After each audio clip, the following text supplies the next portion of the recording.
समन्वय प्रबंधन की एक टीम को एकजुट करने का तरीका नहीं, बल्कि ये तुम्हारे सपनों को जोड़ के एक शक्ति को पूर्ण करने का भी तरीका है। इसी से जुड़ा है आज हमारा ये टॉपिक समन्वय। हेलो एवरीवन, वेलकम टू फ्यूके education. I am Deepali Khare और बढ़ते हम अपने नेक्स्ट टॉपिक की ओर, जो कि है समन्वय, जिसको हम कोऑर्डिनेशन के तौर पे भी देखते हैं। तो चलिए, ये एक चित्र हमें दर्शा रहा है कि समन्वय के ना रहने से असमंजस्य होगा। अगर कोऑर्डिनेशन या तालमेल हम प्रॉपर बना कर नहीं रह सकते तो उससे क्या है, सामंजस्य या जो कम्युनिकेशन है वो हमारा बिगड़ेगा। ये चित्र का दर्शन है कि वर्क ओवरलोड हो जाएगा, बातचीत में दिक्कत आएंगी, जिसको हम ओवरकम नहीं कर पाएंगे या हमारे कार्यस्थल पर प्रॉब्लम क्रिएट कर सकता है। तो ये चित्र एक परफेक्ट एग्जाम्पल है जो हमें शो कर रहा है समन्वय का डिसबैलेंस, मतलब मिसकम्युनिकेशन। तो चलिए देखते हैं, हम समन्वय को सबसे पहले समझते हैं कि समन्वय का अर्थ क्या है। तो किसी व्यवसाय के विभिन्न लोगों द्वारा की जाने वाली गतिविधि में समन्वय स्थापित करना समन्वय कहलाता है। जो विभिन्न स्तर पे लोग बैठे हुए हैं, उच्च, मध्य और निम्न पर, तो उनके बीच में जो भी कार्य बातचीत हो रही है उसमें तालमेल बिठा के जो हम रख रहे हैं, जितनी भी विभिन्न गतिविधियां उनके द्वारा की जा रही, उसी को हम समन्वय बोल रहे हैं, स्थापित करना है। तो एक व्यावसायिक उपक्रम के संबंध में समन्वय का व्यवसाय की विभिन्न क्रियाओं मतलब डिफरेंट एक्टिविटीज, इसमें क्या है, क्रय विक्रय, सेल एक्सचेंज आप कर रहे हो, प्रोडक्शन कर रहे हो, वित्त, सेवा वर्गीय आदि को संतुलित करना। मतलब जितनी भी क्रियाएं हो रही हैं डिपार्टमेंट के अंदर, विभिन्न विभागों के बीच में जितना भी तालमेल या सामंजस्य बना के रखना है, जिसमें क्रय विक्रय, वित्त, फाइनेंस, जितनी भी एक्टिविटीज संस्थान के अंदर हो रही है उसमें तालमेल बिठाए, उसको हम समन्वय कह रहे हैं, ताकि व्यवसाय के उद्देश्यों को हम जो ऑब्जेक्ट्स हैं आसानी से प्राप्त कर सके। अब इसमें है एक इम्पोर्टेंट कि समन्वय प्रबंध का सार है। ये अक्सर क्वेश्चन आता भी है कि ये सार क्यों कहा जाता है प्रबंध का। तो चलिए देखते हैं हम। समन्वय वह शक्ति है जो प्रबंध के सभी कार्यों को एक दूसरे से बांधती है। कैसे बांधती है? हम कम्युनिकेशन कर रहे हैं, मध्य वाला निम्न से कर रहा है, मध्य वाला उच्च से भी कर रहा है, तो एक सौंपन श्रृंखला में तालमेल बिठा के चल रहा है कि कौन सा कार्य किसको सौंपा गया, वो उसी से पूछेगा, उसी से तालमेल बिठाएगा, उसी से कार्य करवाएगा। तो क्या है, सभी कार्यों को एक दूसरे से बांध रही एक कड़ी है। तो समन्वय प्रबंध का कोई अलग कार्य नहीं होता, मतलब अलग से ये कार्य नहीं, जैसे हम नियंत्रण नियोजन कर रहे हैं उसी बीच में हम तालमेल बिठा रहे हैं सारे विभागों और लोगों के साथ, ठीक है, बल्कि यह प्रबंध का सार है, क्योंकि यह सामूहिक लक्ष्यों को प्राप्त करने के लिए व्यक्तिगत प्रयासों में एकता लाता है। ठीक है, जो रूल्स बनाए गए हैं किसको पे लागू हो रहा है, मध्य और निम्न के लिए, तो मध्य वाला किससे कार्य करवा रहा है, निम्न से। तो इनके बीच में अगर तालमेल ही नहीं होगा, पर्सनल बातचीत ही नहीं होगी, या व्यक्तिगत बातचीत में ही अगर दिक्कत या रोड़ा या रुकावट होगी, तो समन्वय स्थापित नहीं होगा। तो फ्री फ्लो ऑफ कम्युनिकेशन समन्वय के द्वारा हो रहा है। तो सबसे पहले क्यों सारे इसमें देखेंगे हम, नियोजन में समन्वय। हम जब प्लानिंग कर रहे हैं उसमें समन्वय कोऑर्डिनेशन को कैसे ला रहे हैं, तो नियोजन प्रक्रिया द्वारा योजनाओं को निर्धारित करने के पश्चात प्रबंधक ये सुनिश्चित करते हैं कि विभिन्न प्रकार की योजनाएं, ठीक है, जब जो मैनेजर है वो किसी भी तरह की प्लानिंग कर रहा है, तो जितनी तरह की वो योजनाएं या नीतियां, नियम और प्रक्रियाएं एक दूसरे के साथ समन्वय में काम करेगा। ठीक है, जितनी भी वो एग्जीक्यूट कर रहा है, प्लान्स बना रहा है, नीतियां बना रहा है, उसकी कुनीतियां बना रहा है, ठीक है, पॉलिसी एग्जीक्यूट हो रही है, तो उनके बीच में तालमेल होगा कि भाई वो डिस्कस हुई, फिर सबने एग्री किया, फिर उसको उस पर एक संस्थान पे लागू किया गया, तो सबने म्यूचुअली उस पर एग्री किया। तो ये भी एक तालमेल की पूरी प्रक्रिया है, समन्वय में काम करें, क्योंकि विभिन्न विभाग योजनाओं का प्रभावी ढंग से पालन करेंगे, क्योंकि योजनाएं बनी तो सब पे लागू होंगी, सबको वो समझ में आई, सबका कंसेंट मिला। अगर ये तालमेल होगा तभी वो अच्छी तरह से, क्योंकि अगर हमने निर्देश जारी कर दिए लेकिन वो निर्देश किसी को समझ में नहीं आए, या कुछ को आए कुछ को नहीं आए, तो कार्यों को हम वांछित लक्ष्यों को हम प्राप्त नहीं कर सकते या प्रभावी ढंग से कार्य नहीं कर सकते। इसीलिए हमें योजनाओं को प्रभावी ढंग से चलाने के लिए नियोजन में समन्वय का ये सार है। चलते हैं नेक्स्ट स्लाइड पे। संगठन में समन्वय। अब हम इसके जितने भी फंक्शंस हैं मैनेजमेंट के, प्लानिंग या ऑर्गेनाइजिंग, सब में हम समन्वय के तौर पे देख रहे हैं। तो संगठन में विशिष्टीकरण का लाभ उठाने के लिए एक प्रमुख गतिविधियों को विभिन्न गतिविधियों में विभाजित किया जाता है। ठीक है, जो एक एक्टिविटीज उसके डिफरेंट एक्टिविटीज में उसको कैटेगराइज से विभाजित कर रहे हैं और अलग अलग व्यक्तियों को आवंटित किया जाता है। एक कार्य को विभाग के सब विभाग बनाया, उसमें जितने भी कार्य उसमें अलग अलग व्यक्तियों को हमने सौंप दिए, आवंटित किया जाता है।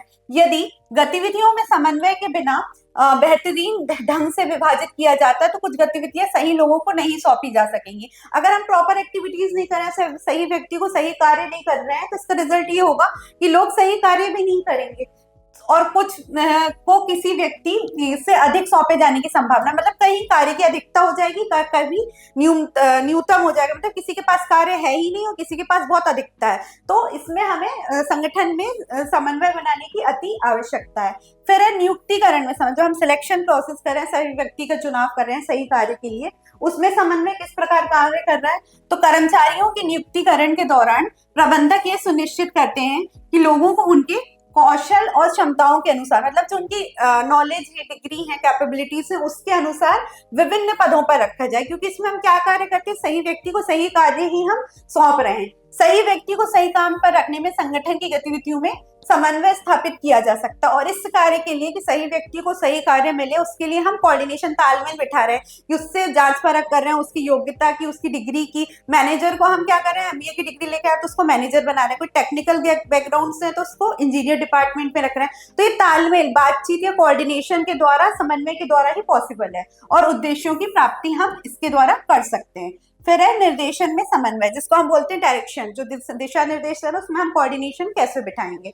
तो जब कोई प्रबंधक प्रेरणा, नेतृत्व व संचार के माध्यम से अधीनस्थों को निर्देश देता है तो संगठनात्मक गतिविधियों में समन्वय स्थापित होता है। तो कोई भी मैनेजर का क्या काम है, डायरेक्शन में प्रेरणा दे रहा, मोटिवेट दे रहा, कार्य को कैसे करना है, लीडरशिप बता रहा है कि किस दिशा निर्देश से करना है, और संचार मतलब कम्युनिकेशन कर रहा है कि काम करवाने के लिए जो बातचीत या वार्तालाप आप कर रहे हैं, तो उसके माध्यम से वो अपने अधीनस्थों को क्या कर रहा है, निर्देश दे रहा है और संगठन की जितनी भी विभिन्न गतिविधियां हैं वो पूरी करवा रहा है, उसका प्रयास करता है। तो इसके लिए भी वो समन्वय स्थापित कर रहा है। तो ये संगठनात्मक लक्ष्यों के साथ व्यक्तिगत लक्ष्यों के सामंजस्य बनाने का प्रयास है। तो इसके साथ साथ हम पर्सनल ऑब्जेक्ट के साथ ऑर्गेनाइजेशनल ऑब्जेक्ट को भी अचीव कर रहे हैं इसमें, निर्देशन में, समन्वय में।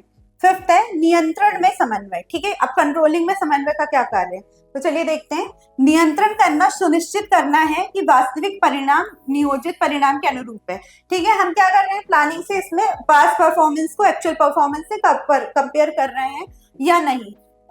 बजट या सूचना प्रणाली के माध्यम से नियंत्रण करने का उद्देश्य विभिन्न संगठनात्मक गतिविधियों में समन्वय स्थापित करना। तो जो हम नियंत्रण का कर रहे हैं उसमें हम बजट डिसाइड कर रहे हैं या इंफॉर्मेशन, जो सूचना प्रणाली, जो भी हम कम्युनिकेशन लेवल ले रहे हैं उसके माध्यम से हम समन्वय ही स्थापित करें कि जो बजट मिला था उस अनुरूप कार्य हुआ कि नहीं। तो बातचीत, बैलेंस या तालमेल ही बिठा रहे हैं, उसको ही हम संगठनात्मक गतिविधियों में स्थापित करने को ही हम समन्वय बोल रहे हैं, जिसमें हम नियंत्रण में समन्वय के रूप में देख रहे हैं। फिर है समन्वय का महत्व। अभी हमने सार क्यों है वो देखा, अब इसका इंपॉर्टेंस देख रहे हैं कि समन्वय का क्या महत्व है। तो समन्वय सामूहिक कार्यों में एकता लाता है। ठीक है, जो समूह में लोग काम कर रहे हैं उसमें एकता लाता है। तो समन्वय विभिन्न व्यावसायिक गतिविधियों में एकता लाकर उन्हें उद्देश्यपूर्ण गतिविधि के रूप में समान लक्ष्य की ओर अग्रसर करता है। कि जब लोग एक समूह में एकता के साथ, मतलब प्रॉपर तालमेल बिठा के एक दूसरे से हार्मोनी के साथ काम करेंगे तो उसमें हम अपने ऑर्गेनाइजेशन ऑब्जेक्ट भी अचीव करेंगे। यह समूह के कार्यों को एक केंद्र बिंदु प्रदान करता है। ठीक है, एक सेंटर पॉइंट मिल रहा है जो ये सुनिश्चित करता है कि निष्पादन योजना एवं निर्धारित कार्यक्रम के अनुसार है। जैसा हमने काम एग्जीक्यूट किया था, जैसा प्लान किया था, वैसे ही कार्य हो रहा है। तो एक सेंटर की पॉइंट फोकस करता है। ठीक है, फिर है नेक्स्ट, समन्वय कार्यवाही में एकता लाता है। जो भी आप कार्यवाही कर रहे हो, प्रोसीडिंग्स कर रहे हो, उसमें एकता ला रहा है।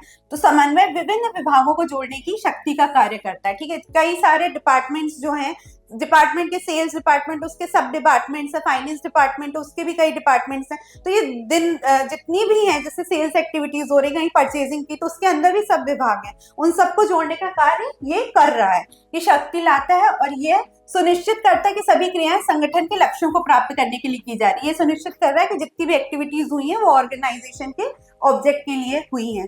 थर्ड है समन्वय निरंतर चलने वाली प्रक्रिया, कंटिन्यूअस प्रोसेस है। क्योंकि हमने मैनेजमेंट को भी एक कंटिन्यूअस प्रोसेस माना है, तो समन्वय भी एक कंटिन्यूअस प्रोसेस है। तो समन्वय कोई एक बार का कार्य नहीं, मतलब आपने एक दिन किया उसको समन्वय बोल दिया, नहीं। बातचीत, तालमेल आपको निरंतर प्रबंधन में बैठाना है, बल्कि एक निरंतर चलने वाली प्रक्रिया है। यह नियोजन से प्रारंभ होती है एवं नियंत्रक से चलती। कहाँ से, प्लानिंग से हम स्टार्ट कर रहे हैं और जब तक हमारी जहाँ क्रिया खत्म होती है, आखिरी फंक्शन है नियंत्रण, वहां तक ये समन्वय का कार्य चलता है। फिर है सभी प्रबंधकों का उत्तरदायित्व है, हर मैनेजर की रिस्पॉन्सिबिलिटी है। तो किसी भी संगठन में समन्वय प्रत्येक प्रबंधक का कार्य है, मतलब एक को नहीं करना है, उच्च में हो, मध्य में हो, निम्न में हो, हर प्रबंधक का ये कार्य है।